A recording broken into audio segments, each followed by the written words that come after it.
बाजरीच्या भाकरी केलेल्या आहेत, सोबतच भाजी आहे, मिक्स भाजी बघू शकताय। आणि सोबत खायला घेतलेला आहे काकडी, तर मुळा आणि ताटू घेतलेला आहे आणि मस्त असा भोगीचा बेत तयार झालेला आहे।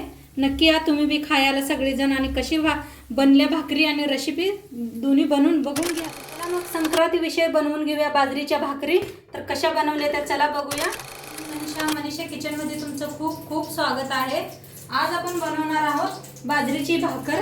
तर त्यासाठी बघा बाजरीचं पीठ घेतले, एक खाली परात घेतल्या, चाळण घेतल्या। आता पहिला आपण पीठ चाळून घेऊया।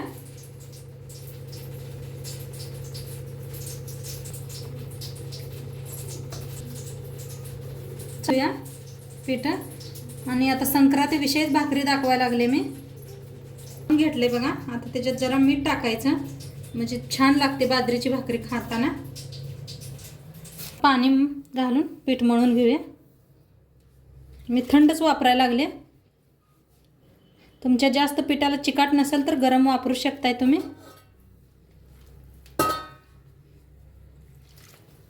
घट्ट असं पीठ मळून घेऊया, छान मऊ होतं पीठ। एवढं मळचाल तेवढं भाकरी छान होते त्या बाजरीच्या।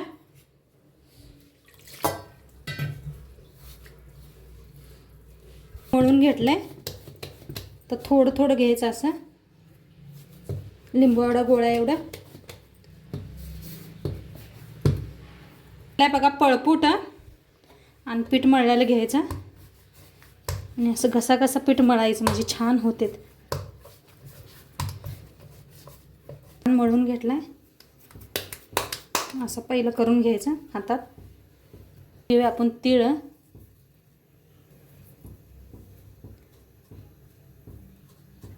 तर असं करून तीळ लावायचं, चौकट लागते हे पा।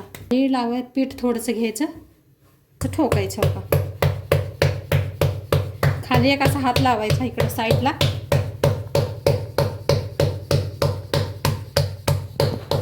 आणि उचलूनच पीठ हे करायचं खाली हाताने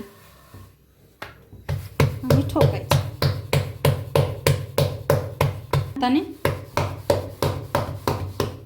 लाटून घेतल्या भाकरीत, हे थापून घेतल्या मस्त। आता तवा बी आपला तापलाय, पाणी लावून घेऊया। मी कपडा घेतलाय, मग जास्त पातळ असते भाकरी ना, हाताला पोळू शकते म्हणून कपड्याचा वापर केलाय।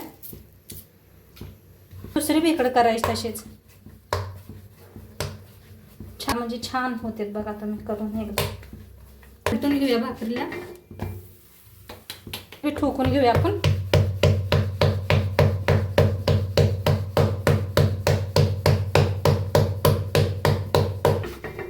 खालना असं छान शेकून घेऊया।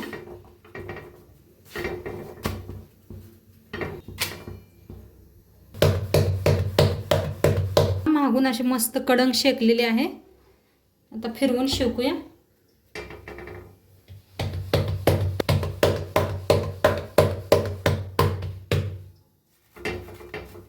असं दाबून शेकायचे म्हणजे कडंग होते। मस्त असे शेकलेले आहे, आता साईडला काढून ठेवूया। शेकून घेऊया आपण, दुसरी बी तयार आहे।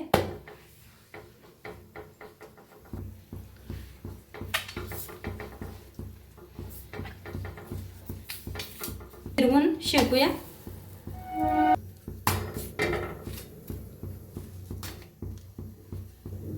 शेकूया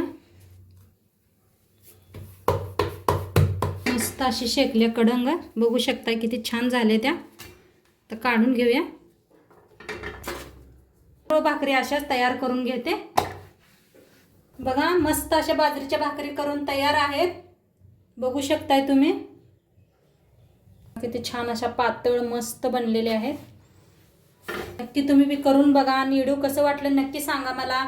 चॅनलवर नवीन असाल तर चॅनलला सबस्क्राइब करा, लाईक शेअर करा, कमेंट करा आणि उद्या भेटूया अशाच नवीन नवीन रेसिपी सोबत। तोंडपातूर खात राहा, मस्त राहा।